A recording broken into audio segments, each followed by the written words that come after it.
with Katie.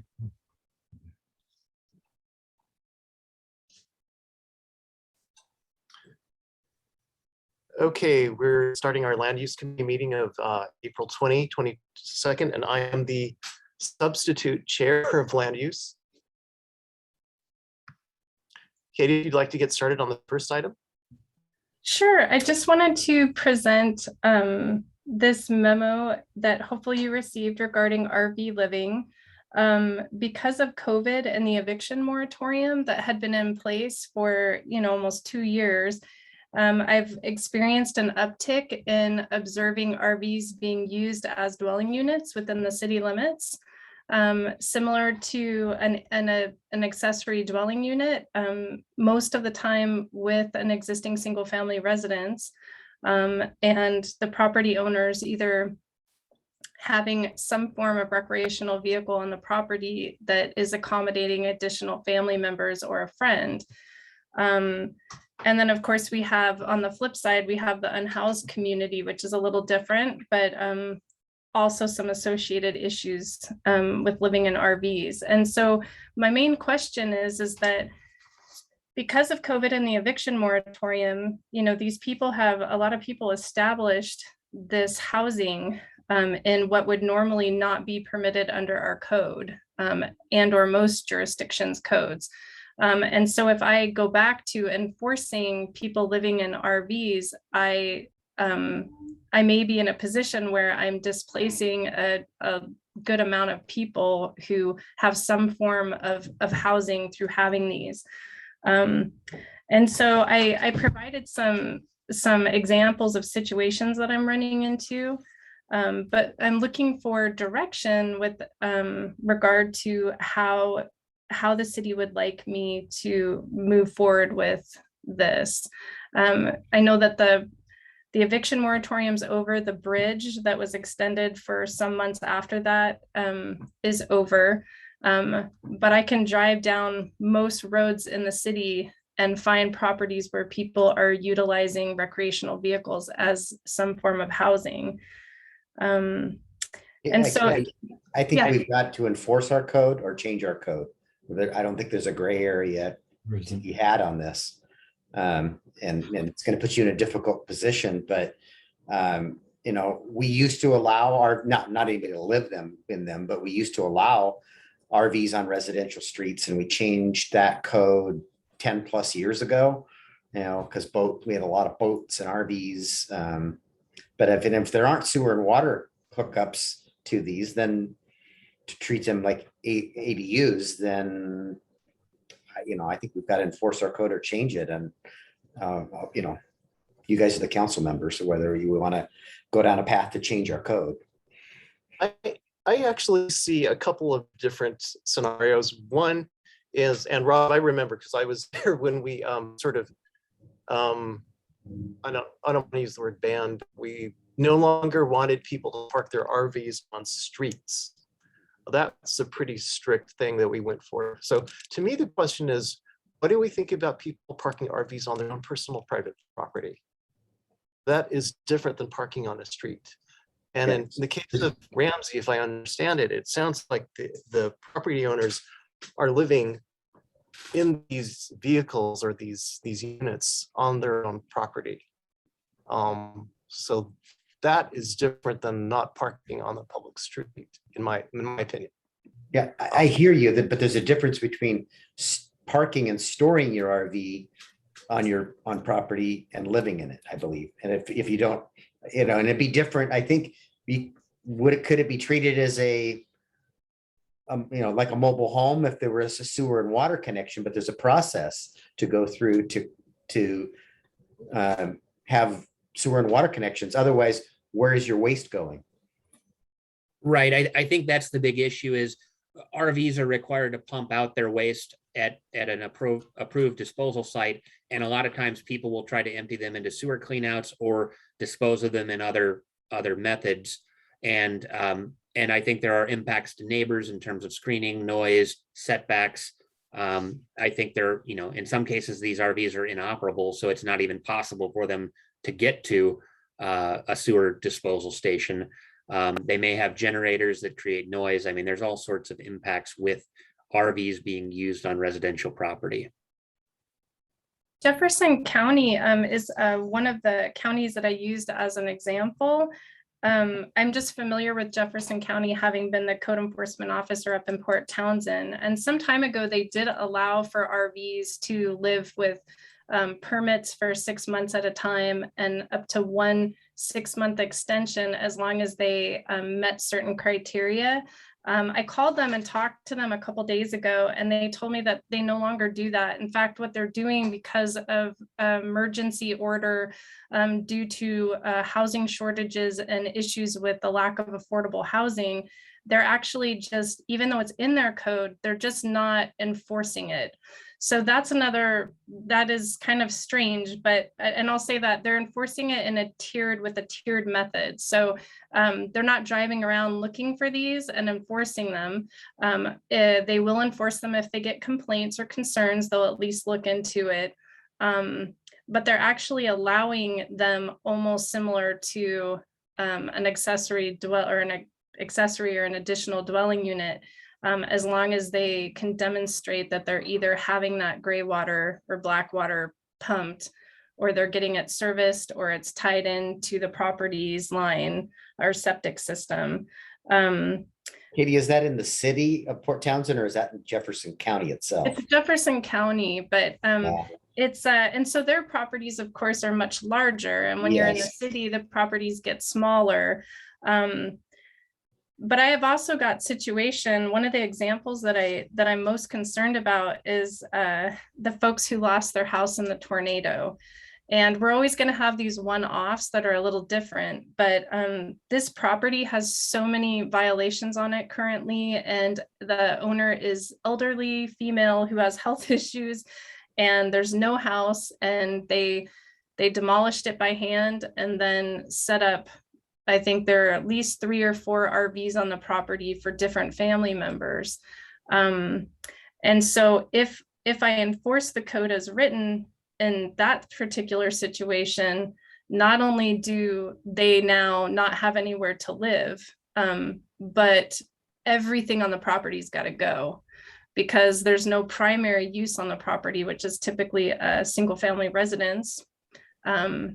And so all the accessory uses, accessory buildings, detached structures, shipping containers, and everything, they would be ordered to basically vacate the property, clean it up, and correct the environmental damage that they've done to the property with the potentially mapped wetlands and excavating that was done there.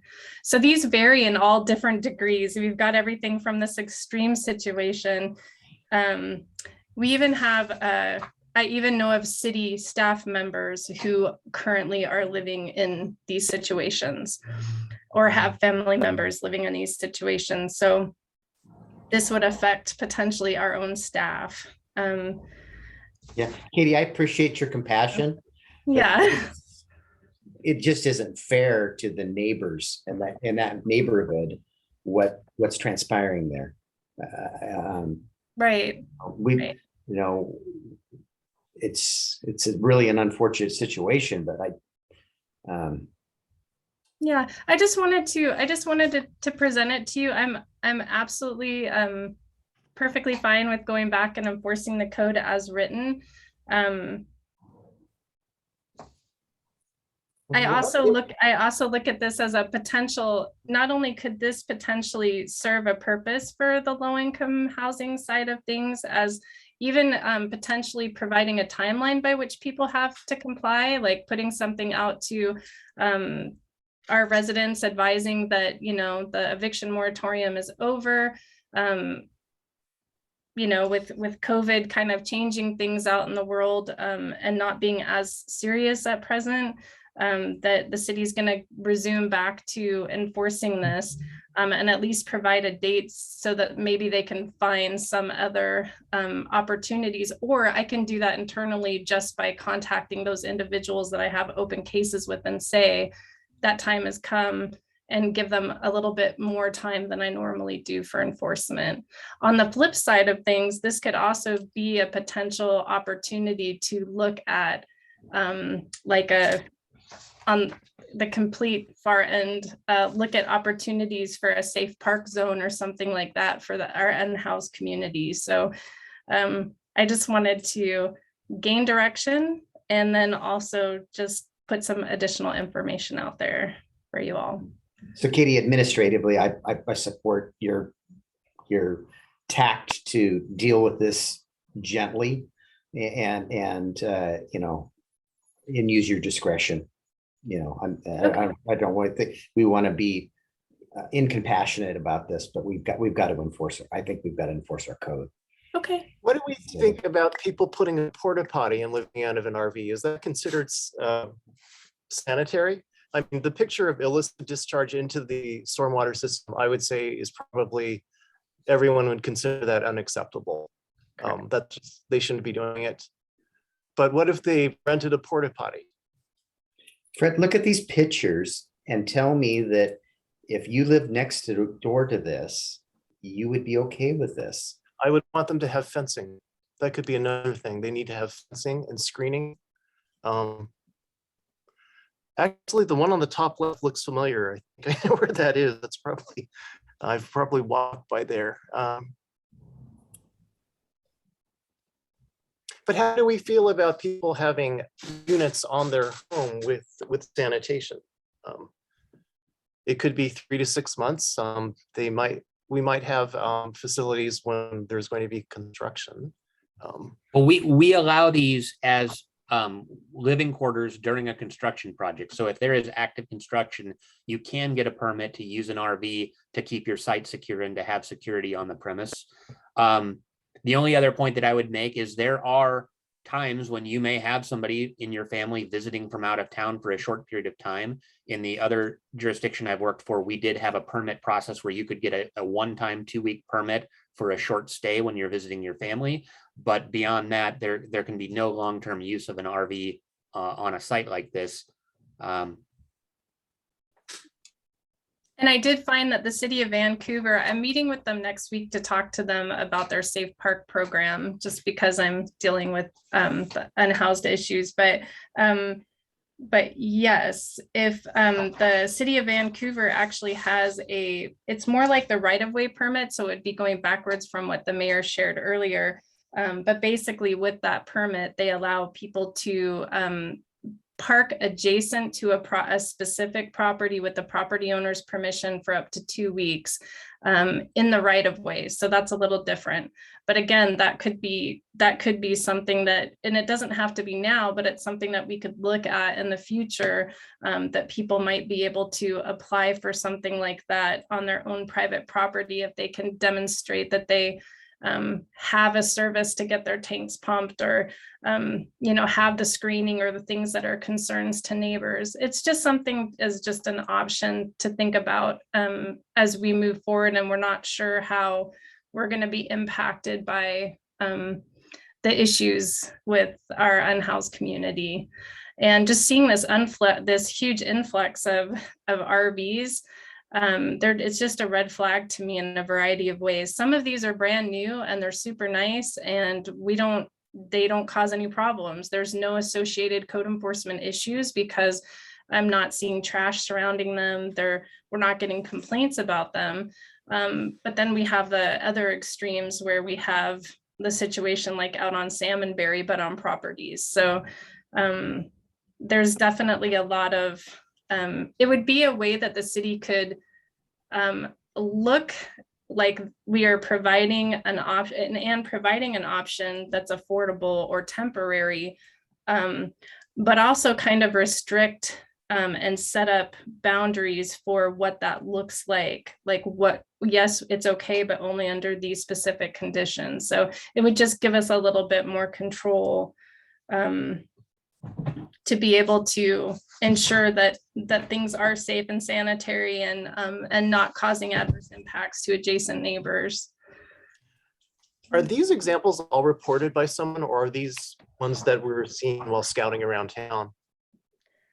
On the first page with the 2 RVs in the upper left-hand corner, all of these were reported to me as complaints or came in as cases. And funny enough, the family compound, I have not received any complaints about. They put up a fence and they're hidden behind it. So I don't think people realize the house is missing. The family that is out washing their dishes, that thing, I'm having serious problems with the property owner that is involved, the health district. They were burying septic on site.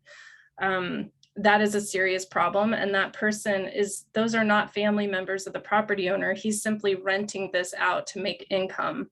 And that is the kind of stuff I don't want to have here. So the rest of it, everything on here is complaint based, except for the family compound that is the worst situation. Actually, it's funny. I think the worst situation is the bottom left of the second page, where you see what looks like a lot of bags on the front of a house. Right. That's just like, okay. The good news is that property subdivided, and they finally, I don't know if they sold off the other half, but they were living in that bus. I think they had family members living in the bus and in the house, and that house is tiny. And that's the garbage they were producing every week or so from the house. And I required that they clean up the property, get rid of the garbage, and cease using the bus as a living situation until the eviction moratorium. And then they were, because of the eviction moratorium, they were okay to stay there. Now all of that is gone because they're in the process of selling that other half, or it's on its way to being corrected. So I go back to, Katie, I know, Katie, you got more than enough to do. You're not out looking for these things. These are complaints. They're valid complaints. We've got to deal with them. And and we've got to enforce our code. Unless I'm directed by the council that we change our code, I think these are enforcement actions that need to be taken. Jay, what are your thoughts? No, I'm right there with you, Mayor. And as much as I would love to say this is affordable housing, I think this is a slippery slope to go down. No pun intended, especially because of the sanitation issues and black water issues. My feeling is that our code right now is written the way it is for a reason. And I would have to hear a lot more before I would change my mind on this. So I'm fine with temporary. Nick has said that we've got a, for construction, that a temporary, and we allow up to 2 weeks, and I think that that's perfectly fine, and that's where I'd like to see it go. Okay, well, we have quite a few items on the agenda. I think Katie and I can follow up on this after today, and I know that Councilmember Rosa Pepe has to leave, I think, at 5:30. So I'm sorry, that got canceled. I'm sorry, I should tell you, Nick. So I'm good to go. All right, good. I was worried we weren't going to get to everything. I've got a hard stop shortly after that, though. Okay. Okay. Thank you. Yeah. Thank you for saying the report. Excuse me. One thing, Katie, having been out there also with you and stuff, if there's any time that you feel unsafe, please don't put yourself in that position. Yeah. Okay. Yeah, thank you. I appreciate that. All right. And Katie, thank you for the report. I think it's very interesting to track the number of cases like this that we see.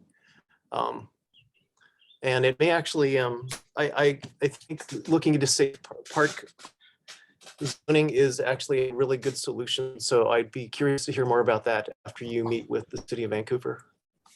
Okay. Yeah, thank you.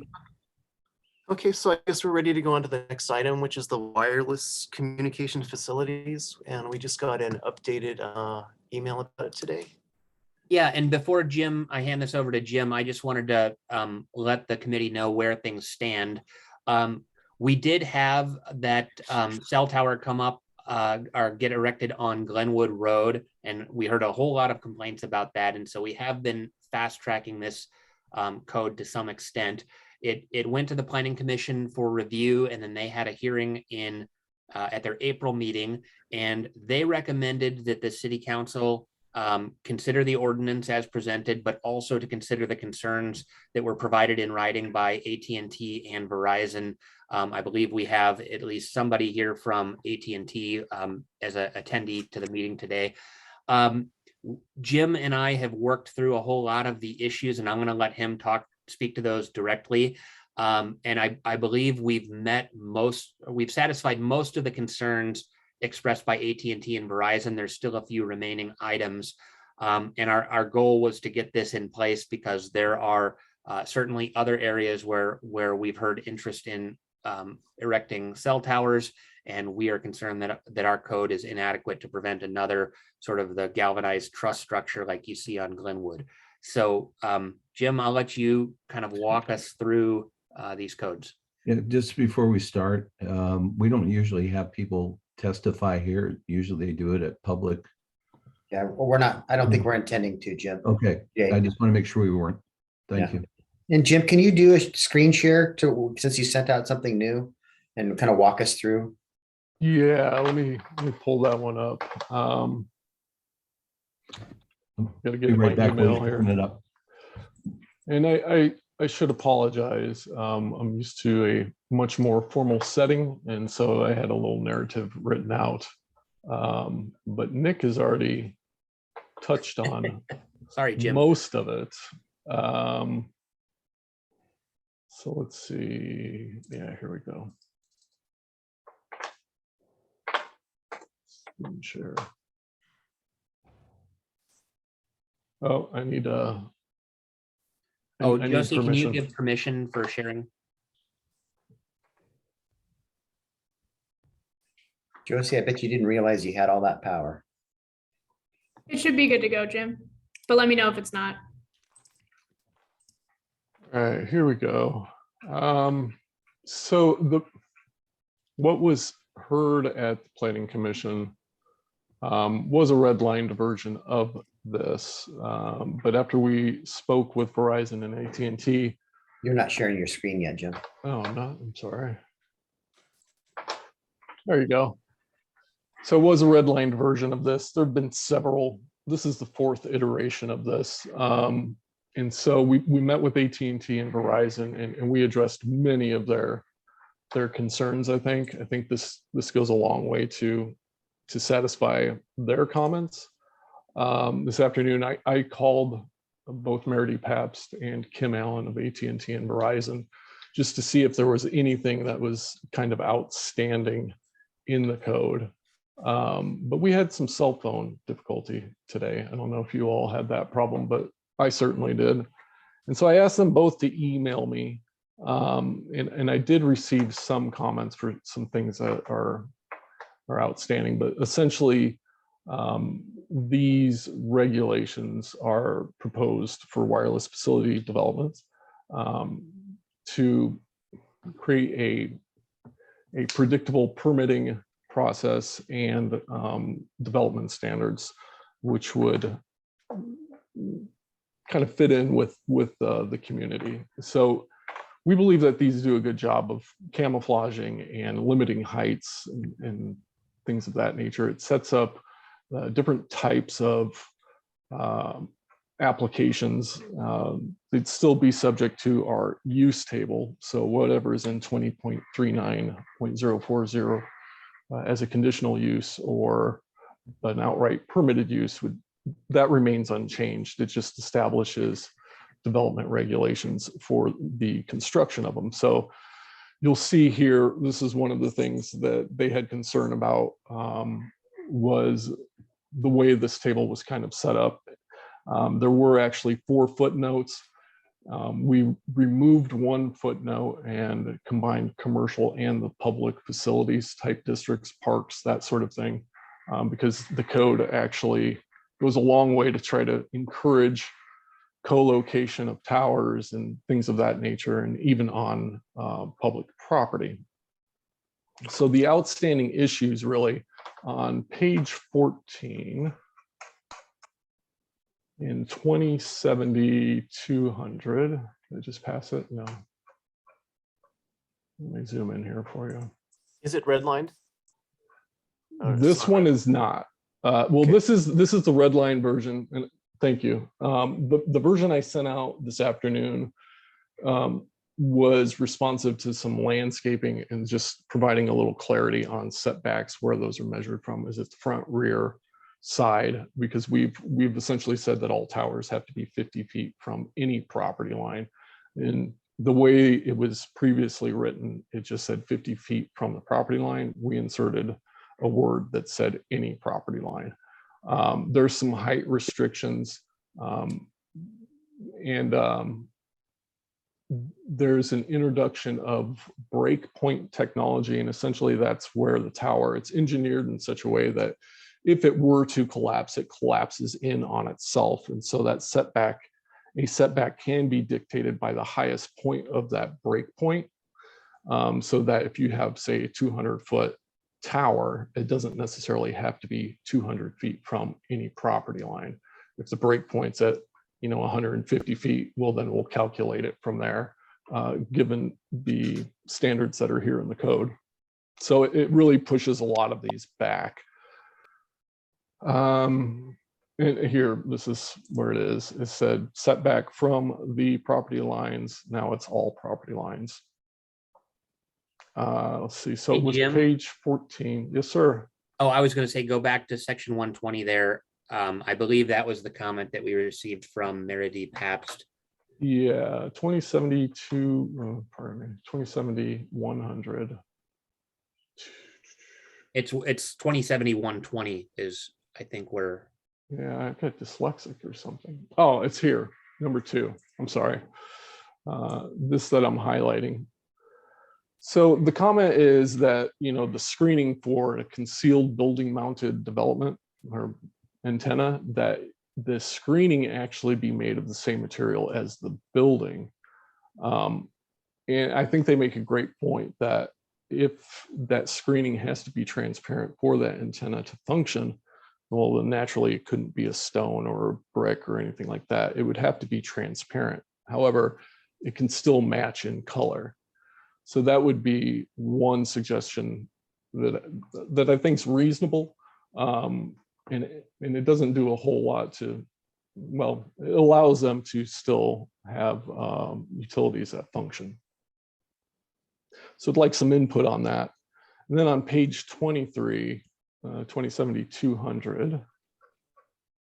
This one is, we've had some discussion about this particular item. And that is, and I think I've highlighted it here. Yeah. So the Spectrum Act, if there is an eligible facilities modification request, local governments are obligated to make a determination within 60 days. Failure to do so essentially approves that modification request per federal law. And so in this code, there is a section that kind of addresses that.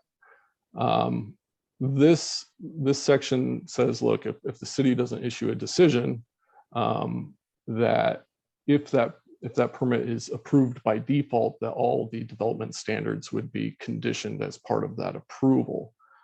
So we are unaware of any legal test. So we believe that this would make Port Orchard the guinea pig on this. And so if council wanted to approve this, I think that they should probably seek some legal guidance before doing so. So this is kind of a poison pill. Well, it's not a poison pill. It's just to ensure that even if they get approved, they still have to meet our performance standards in their design. And I can say that our attorney mentioned to us, she attended some training where this is recommended language by some entity that is giving training on this topic to attorneys. And so she suggested that we do it based on the training that she had received. But Jim is right. I think that this is a little bit untested. And so it provides us a little bit of extra protection, but also potentially has some risk because there's no case law on it. We shouldn't be assessing legal risk here.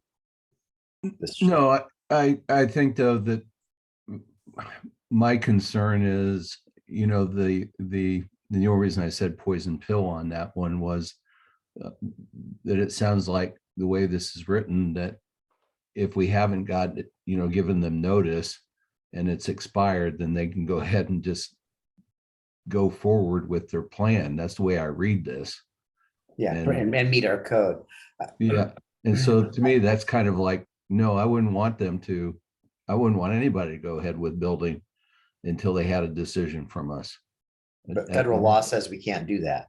Okay, then I've But lost this out on isn't that really, one. shouldn't this be referring to federal law? Because, and why would we have it in ours if it's federal law? Federal Well, we law just says if started- we, after a certain timeline, their permit is automatically approved. No, I saying- understand that, but wouldn't we just refer to the federal law instead of quote it in our resolution? When we say refer to this for whatever, it sounds like we're coming up with our own language and we're not referencing that it's from federal, well, I don't know. I think this is language that came from our attorney, I would hope. Okay, did. but It did? Yeah. Okay, I'm agreeing with what Jay is saying, that we certainly are concerned about the standards, performance standards, I guess. Even if we, for some reason, might miss a 60-day deadline. without this clause, then they get to build whatever they want, whatever they propose. I- And we want this clause, and I Okay. think we need to discuss this as with our attorney as we move this forward in executive session. Since, you talked about federal law, I would say yes on executive session. But right now, based on what you've talked about and stuff, I would leave this in here. It sounds like sort of like, I hate to confuse it or confuse the issue with ADA, but it's, when you go do something like sidewalks or something, you always have to bring it up to standard. And I'm going like, I think it should apply here then too. So I mean, bring it up at, let's do an exec session, talk about legal risk and go from there. But how it's written right now, I'd be fine with. So I will discuss your concern with the city attorney and figure out how to proceed. I don't know what the best course of action is to get you this sort of legal advice, but we'll come up with something. Nick, you said that there were complaints at the Plan Commission. Were these complaints from the providers? Well, That I said there were complaints about the cell tower on Glenwood Road that we received in our office when that started being built. Who was the complaint from? I heard it from a variety of people calling into the office, and I had council members calling me saying, hey, I got a call from a constituent who saw this going up and is concerned about it, that sort of thing. I too received numerous complaints. Include me on that one too. Well, I didn't, but I don't live out there, so maybe they didn't. So they didn't like the height, or they didn't know what it was. I think it was a combination. It was set back from the road 10 feet. I believe that they, I don't know that it was totally clear in their initial plan how much grading was proposed, where they actually cut out a pretty good sized chunk of the hillside to build the footings for the tower. I think there were issues in terms of the proximity of the tower to the right of way and the lack of landscaping screening, or even the lack of room for landscaping screening, and then the height and the materials that the tower was built out of. I think all of those were factors in the concerns that we heard. Okay, good to know.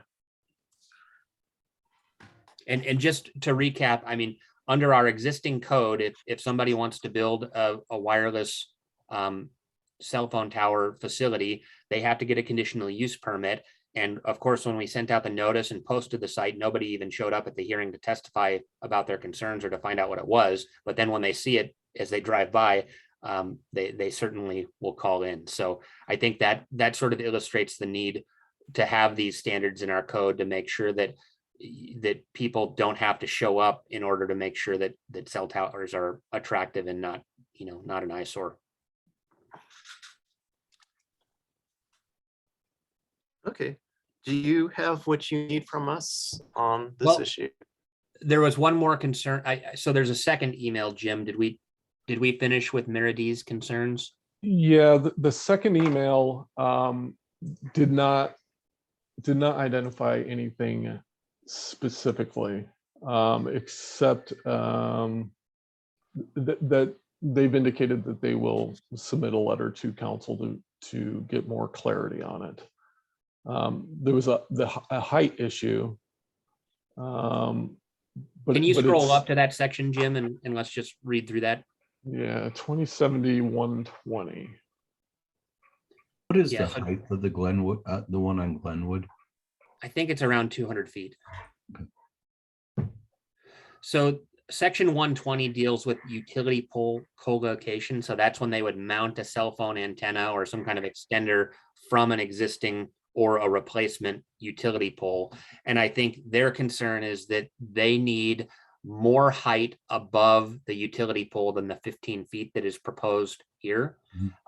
And so they haven't specified how much height they want, but they've just said that that 15 feet is still not workable for macro facilities. It might be workable for small cell, but so they're basically asking for the council, which I think this is a discretionary issue for council. You know, how far above a power pole do you want cell antennas to extend? And there is a good example of this in Port Orchard. If you are on Bethel, just north of the Puerto Vallarta restaurant, there is a macro cell antenna mounted to a power pole there that has all kinds of equipment strapped to it at the base. And I don't know how far above that pole that facility extends, but it's a similar. Could we require that those elements what the eyesore in, you know, where I got heartburn is if that was built in a residential area, that 15 feet above the pole is probably not ideal in a residential setting. It's probably not a big deal in a commercial setting if the other elements to it were in a vault versus strapped to the pole. There's a whole bunch of equipment at about 6 to 10 feet up on the pole. You can get, it's painted brown, so it kind of blends in. You're talking about on this pole here? Yeah. Yeah, so you've got all this equipment on the Yeah. exterior of this pole, a ton of conduit running up the pole, and at least it's painted brown, so it kind of blends in. But I don't have an exact measurement on this, but I would say that's probably 20 or 25 feet over the power lines. Okay, 25, okay. It's hard. That doesn't bother me in a commercial setting, but if the equipment that was on the pole was in a vault, it'd be more attractive. We're trying to make a concession. Jim, do you want to reshare that code language? So I suppose I think what needs to happen is we need to get a specific request, a specific number from the industry on what they want. If we need to increase that from 15 to 25, or add language that says may extend 25 feet above the pole, adjacent to commercial districts, then maybe we could make that special allowance. But I guess I would want the recommendation from this committee on how to change that in terms of what gets presented to council on the 10th of May. Are we comfortable with the not greater than 50 feet in residential zones? I mean, Rob, do you think that's excessive or? Well, that's a standalone or the pole on. No, this is co-located. Yeah, but but that's the total height, Fred, not the extension above the pole. So you're okay with it? Yeah, because a power Okay. pole's 40 or 50 feet tall in a lot of places. Okay.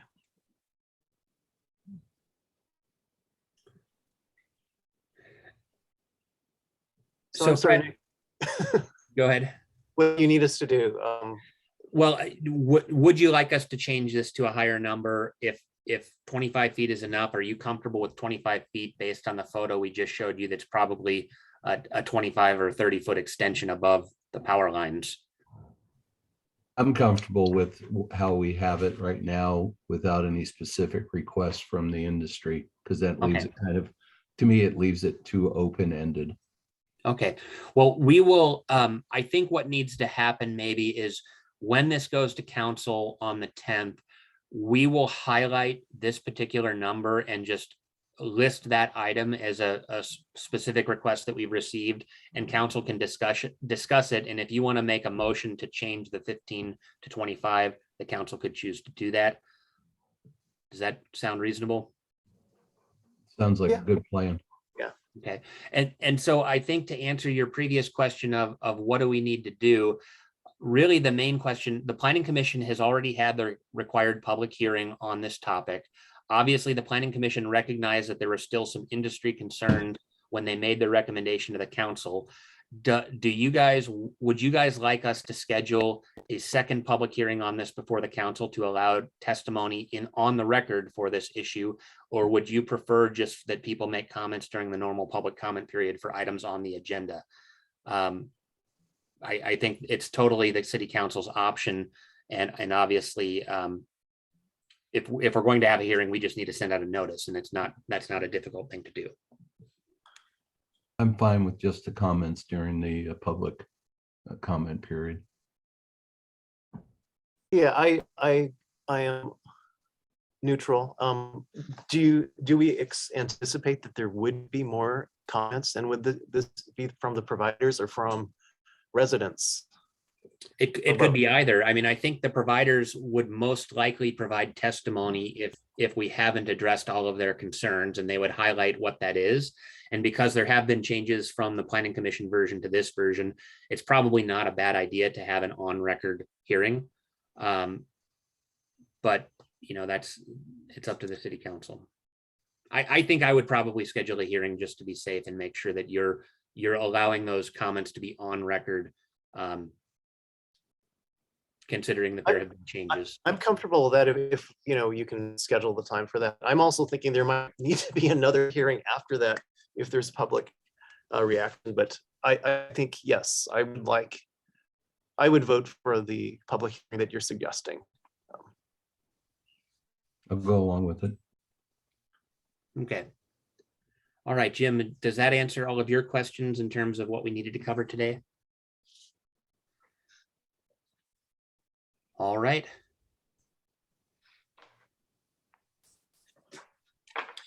Okay, for the next item, I was thinking, why don't we go to item number 4, which would be the annexation, and then go back to item 3, because it sounds like 3 has some items that may be kind of open-ended, but the annexation one might be a little more specific, if you're ready to do.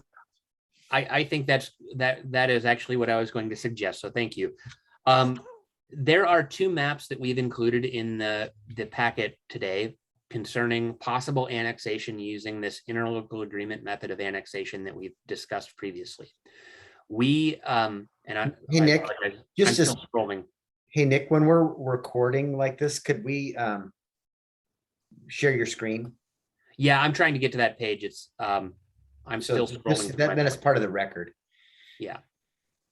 And All right. Jim, thank you for making one packet. That really made it easier for me at least. All right. So the annexation area, we initially approached the county with the proposed map that included the areas in pink. The one exception is that our original map did not include this Martell Manor mobile home park here. It is now shown as pink because the county did not like the irregular boundary that was created by carving that out. The county shot back to us with a couple of requests. One of them was that along with this little piece on Glenwood, that we also take the Glenwood Road frontage, which right now Stetson Heights is building frontage improvements along that stretch. And it's been kind of a hassle because the city has had to seek county approval, and the county has to inspect this, but it's not their requirement to even build these improvements in the first place. So it's a small piece of road they've asked us to take. They've asked us to take Martell Manor, and then they came back and said, we want you to take this yellow area, which includes some West Sound Utility District properties, but also a fairly high crime apartment complex that we intentionally we're hoping not to take. So I think there are a couple of options. Oh, I want to mention one other change. There are 4 utility customers up here in this little corner in the blue box that pay 150% of our water rates because they haven't annexed into the city. And so we felt like they are at the top of the hill and the backs of their property are wooded going down to the Arnold Creek area. But we felt like those individuals would probably benefit enough from reduced water rates to be in favor of coming into the city. And so we're recommending that we add that to our annexation map under either option 1 or option 2.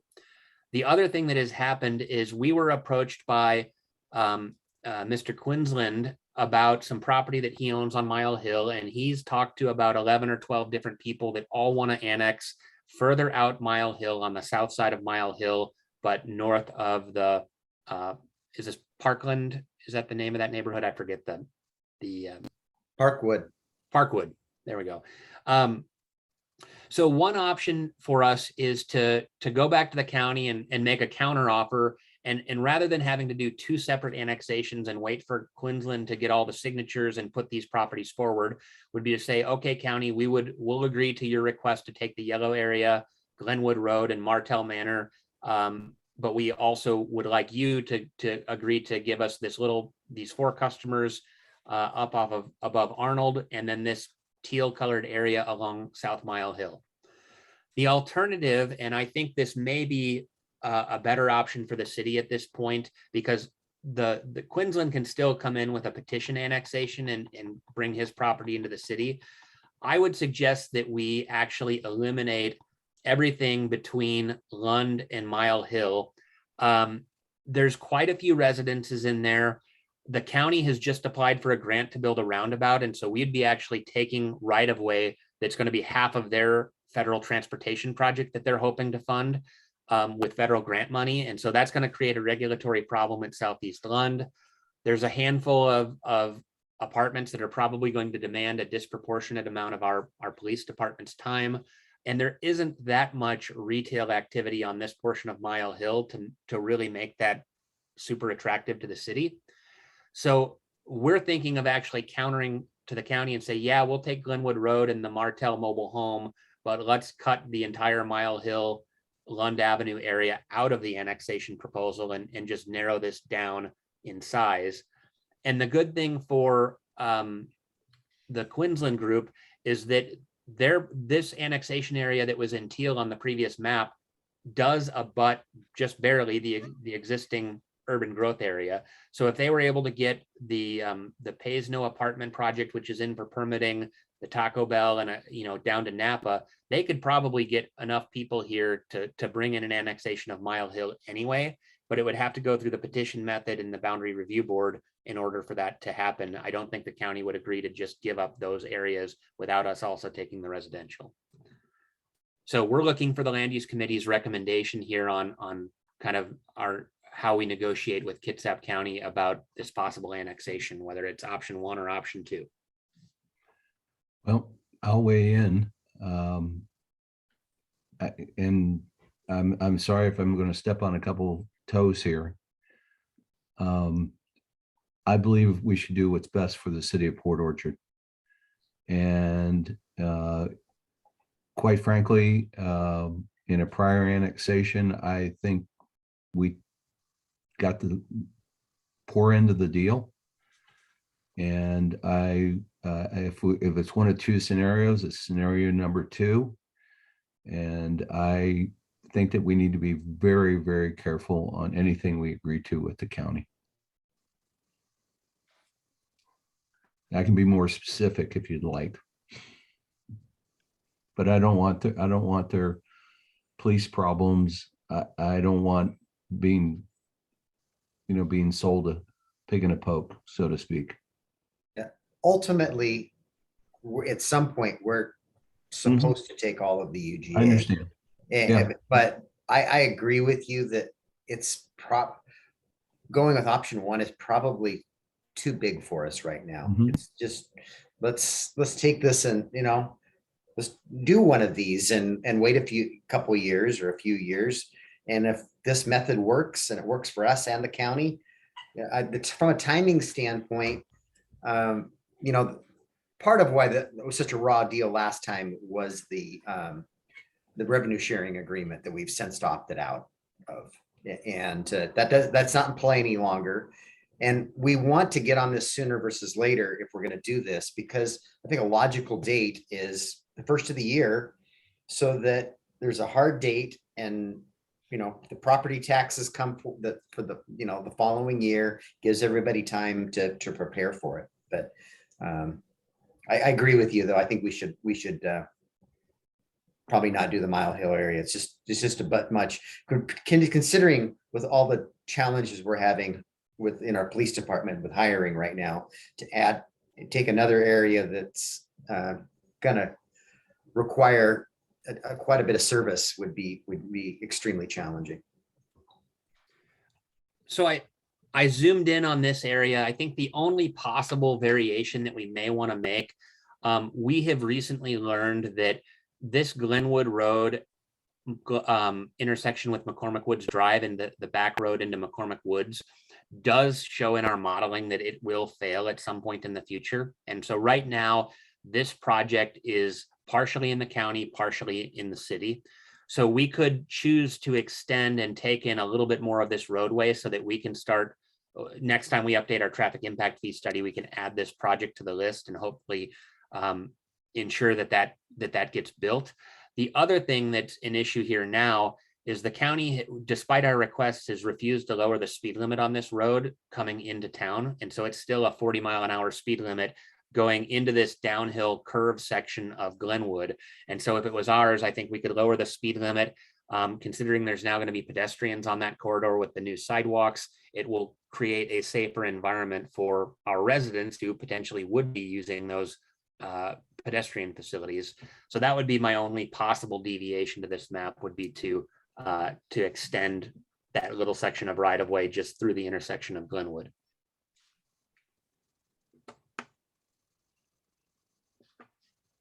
Of course, that is. I'm comfortable with that suggestion, Nick, and I'm also comfortable with going with option 2, or trying to negotiate option 2 with the county for all the reasons mentioned before. Okay.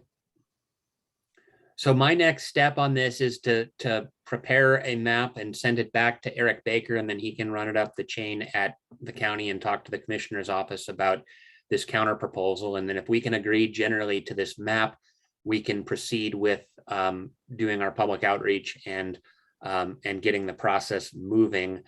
And I know that I mentioned this last time we talked annexation, but the real issue with this Bethel South corridor is, number one, there's a lot of developable land here. And so park impact fees, school impact fees, traffic impact fees would get paid to the city. We would be taking on a bigger road project, but the county has threatened to take this out of our urban growth area previously.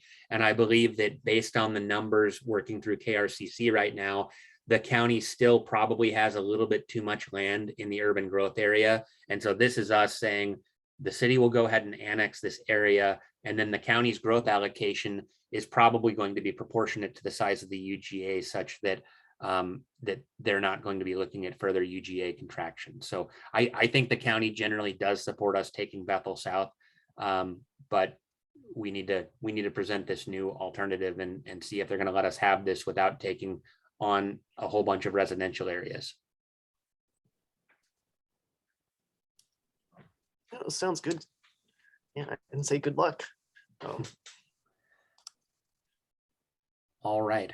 And Councilmember Chang, I assume that we should bring this particular issue up in part of our committee reports on Tuesday and make sure that the rest of the council is comfortable with the direction we've taken. And I'll wait to send anything to the county until after you've reported to the rest of the council and we've kind of got some heads nodding. Sounds good.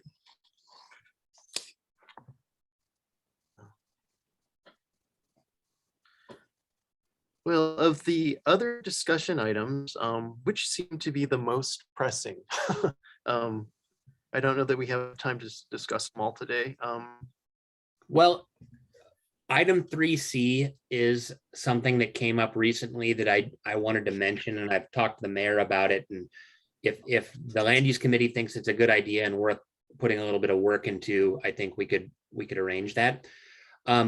We recently had a request for somebody to put in a manufactured home, and it was a new park model type manufactured home on a fairly large lot. Right now, the way that our design standards are written, we sort of intended to steer people to having nice manufactured homes with front porches and lots of windows. And I think when those standards were written, we were in a very different housing climate. One of the problems with manufactured homes in terms of these porch standards is there are manufactured homes out there with big porches, but you have to get L&I approval to modify a manufactured home structure. And so if somebody buys a new manufactured home that doesn't meet the standards of the city, it's potentially, it's not allowed to be installed in the city. And so we have a code enforcement situation right now where somebody brought in a mobile home and they applied for permits and they weren't issued, but their mobile home got delivered, or their manufactured home got delivered, and it's a nice new manufactured home, but it doesn't probably meet our design standards. And so the question is, do we want to make a minor amendment to our residential design standards such that certain residential design standards don't apply to manufactured homes? One of the standards is that you have to have a minimum of 412 roof, which most mobile homes only have a 312 roof. So we've already sort of eliminated the possibility of having the majority of new manufactured homes that are sold today aren't allowed in the city of Port Orchard. And like I said, by requiring this additional porch, manufactured homes don't have a built-in garage to begin with. So there's not the huge issue with this dominant garage structure that takes away from the aesthetic of the house. Do we need the porch standard to apply here? Because it's probably preventing permanent housing from being built within the city.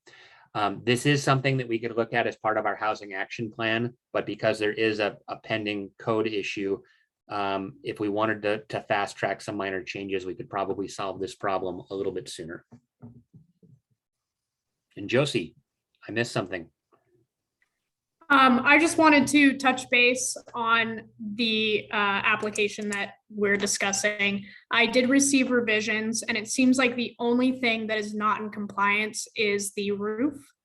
However, they are meeting the structure or the development standards for a porch. So that's a 312 versus 412 roof? Correct. Okay. So if the land use committee thinks that it would like this to be worked on, we can draft some code language and start taking it through the process. But if it doesn't have support from the committee, or if this isn't something that interests you, we certainly have plenty of other things to do, or we could defer it for the housing action plan. So if we're looking at manufactured home as being more affordable, with still meeting our standards, then I would be in favor of it.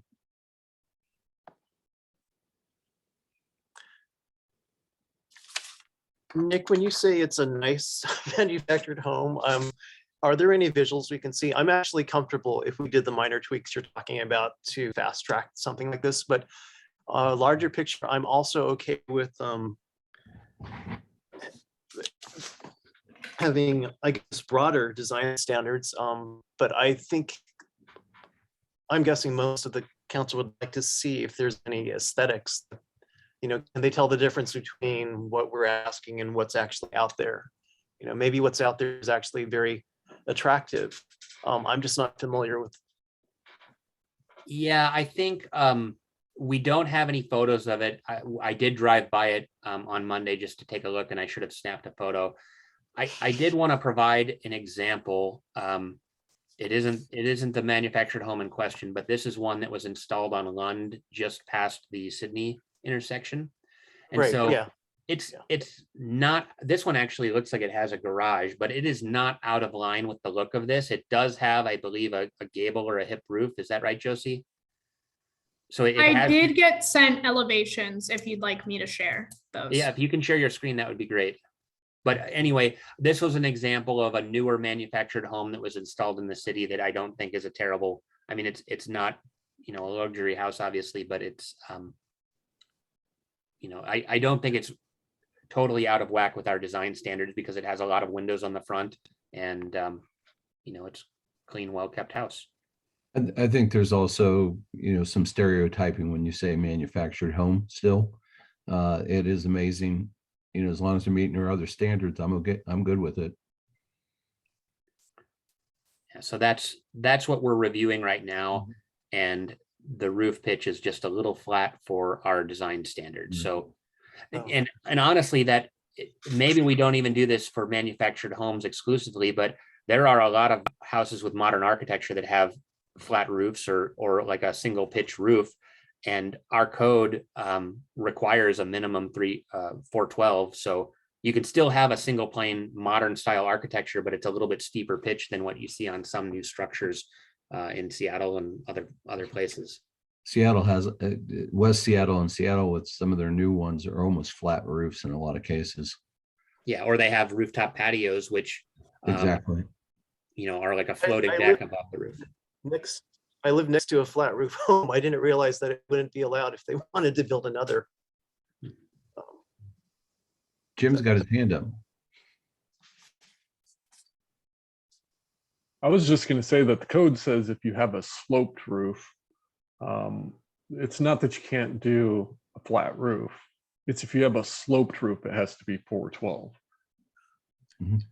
Or greater, yeah. Right. So I think actually maybe rather than focusing on manufactured housing versus other standards, it's just revise the design standards to eliminate the roof pitch requirement. I'm I've got to comfortable take with that. off, guys. Good luck. All right.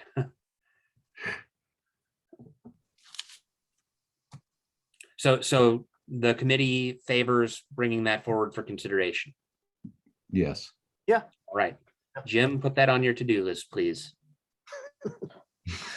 It goes downhill, Jim.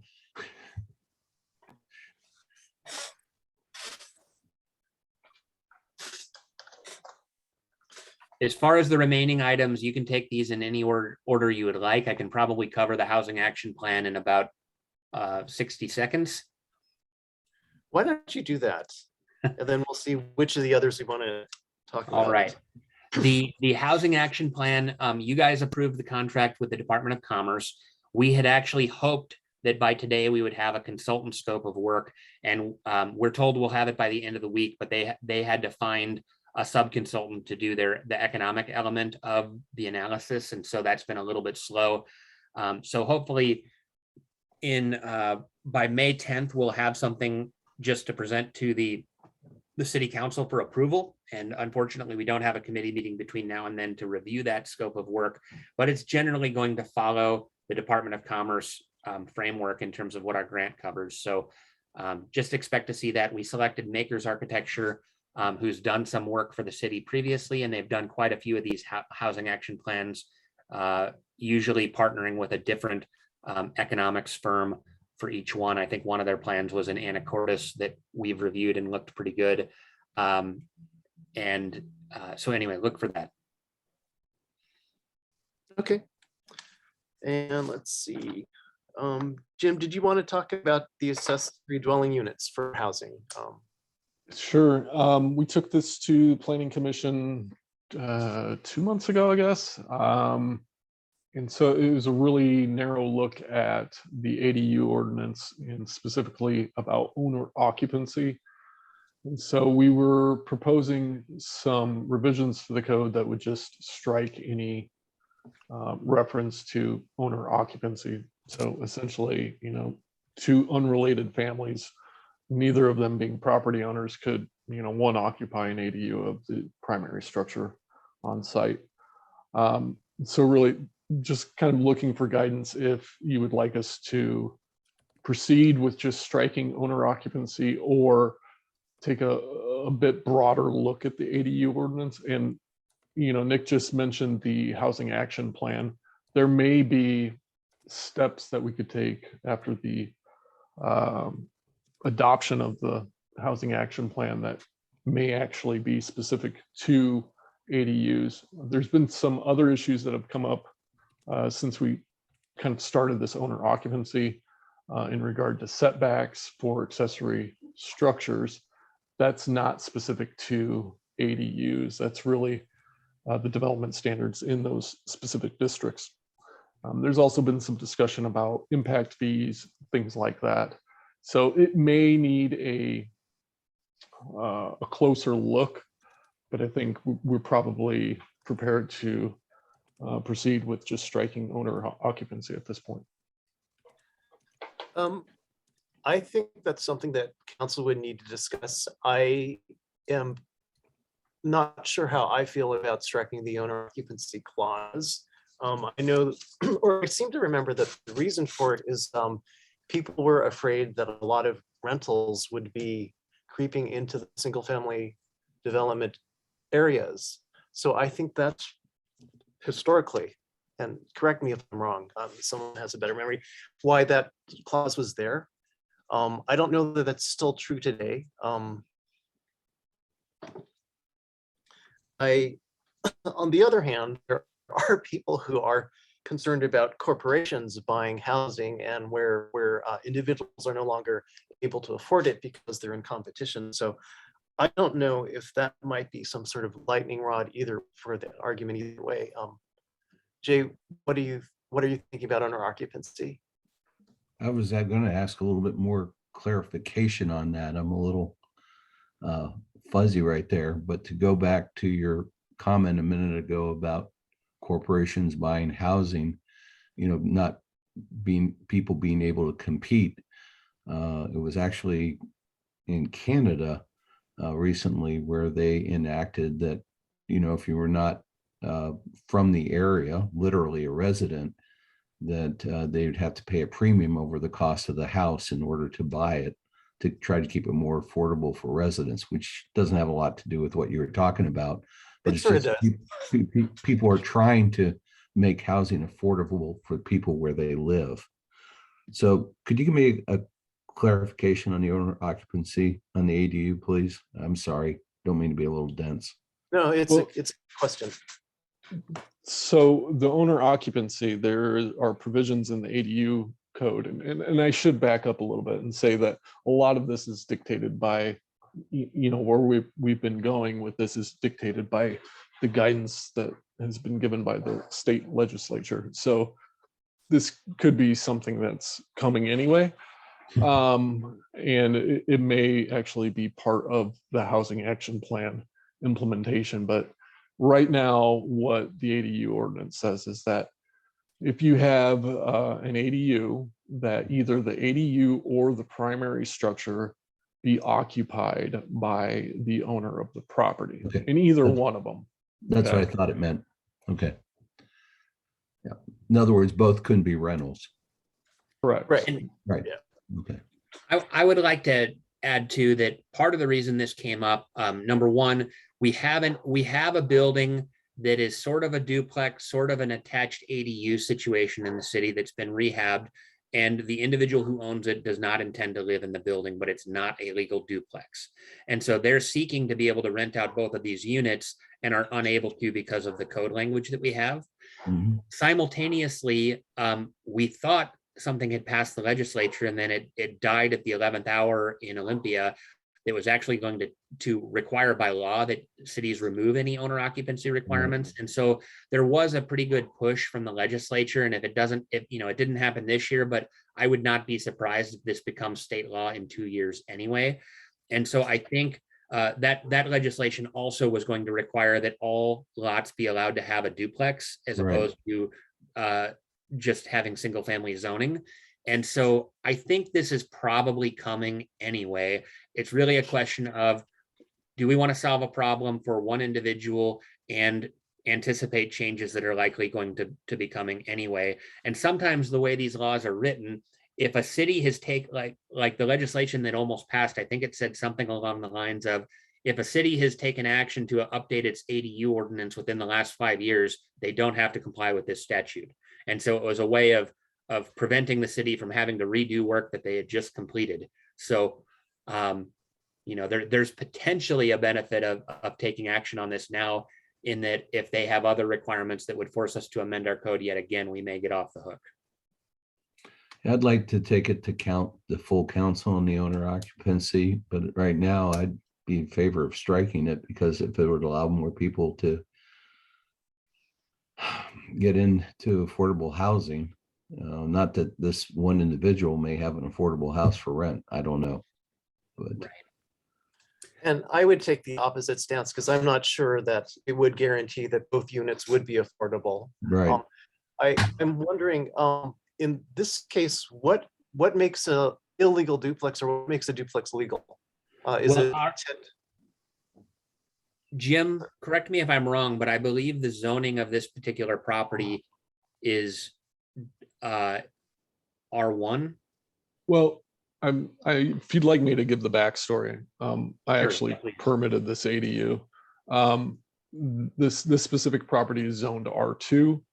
And so it allows duplexes. The way our code is set up, form-based code, is a duplex can either be side by side or back to back. In no instance can you stack these. In this case, this house was under code enforcement action for several years. Another property owner came in. I believe he started doing work without permits to kind of create this second unit. The county at one point, the way they assessed the taxes on it, they called downstairs unit an apartment, but there was no permitting record that this additional unit was created legally. So because of the way our code was set up, the remedy to it was, hey, look, create an ADU because you can't have a duplex. The property owner did that, recorded it on title. And so he has a single family home with an attached ADU.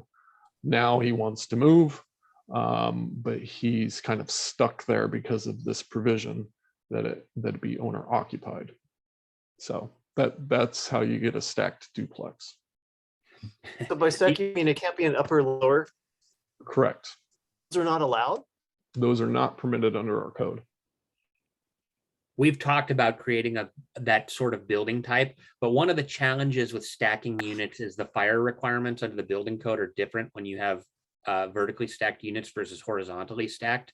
So a lot of times modifying an existing building to meet the fire code for a duplex is very complicated.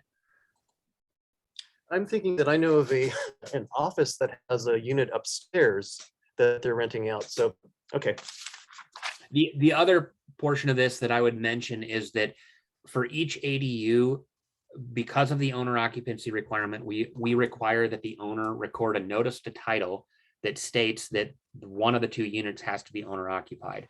And so, in terms of a process for us, that's an additional hoop we have to jump through. And then if somebody decides that they are going to remove the duplex, or if we change our code later, we're potentially going to have to figure out how to remove all of these items from title. And so there's a pretty big headache potentially brewing if the state law were to be changed such that we can't enforce this requirement anymore. People would come to us saying, hey, we need your help removing this notice to title. And then we're going to have our attorney develop a form that gets recorded to clear that up. So, the notice to title, when we created it, it seemed like a good way to handle this issue, but I think long-term it could create a lot of headaches for somebody 10, 15 years down the road. Not Jim or I probably. I think we'll be retired, maybe. Well, or maybe not. I would like to suggest that the 4 remaining items just be held for a future meeting. They're discussion items. They're not urgent, and I'll also provide a little more information about what they might be about. Okay. Do you want the ADU item to go to council? I heard Jay, you say that full council should discuss it. Fred, Yes, Yeah. yes, I agree. I think Agree. council should discuss the owner occupancy clause and whether or not we remove it. okay, we will look for a date where there is room on the agenda. I'm not sure it'll get there in May, but perhaps in June, we might be able to bring that forward as an item for discussion. Okay. All right, it sounds like we're gonna call the meeting to a close. Yeah, anything, I guess, else for the good of the order? No. Okay. Well, thank you for attending, and I will Thank you. remember to talk about the annexation at the next council meeting. All right, thank you. Josie, you can go ahead and stop.